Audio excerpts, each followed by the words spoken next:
Guys এটা কথা কওঁ দেই, বয়সৰ লগে লগে সকলো বস্তুৱেই সলনি হৈ যায় ন।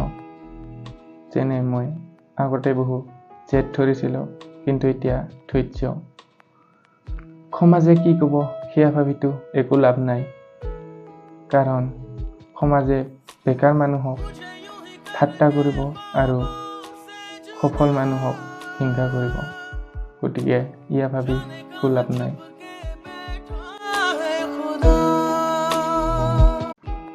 গাইজ এটা কথা কওঁ দেই, বয়সৰ লগে লগে সকলো বস্তুৱেই সলনি হৈ যায় ন। যেনে মই আগতে বহু জেদ ধৰিছিলোঁ, কিন্তু এতিয়া ধৈৰ্য। সমাজে কি ক'ব সেয়া ভাবিতো একো লাভ নাই, কাৰণ সমাজে বেকাৰ মানুহক ঠাট্টা কৰিব আৰু সফল মানুহক হিংসা কৰিব।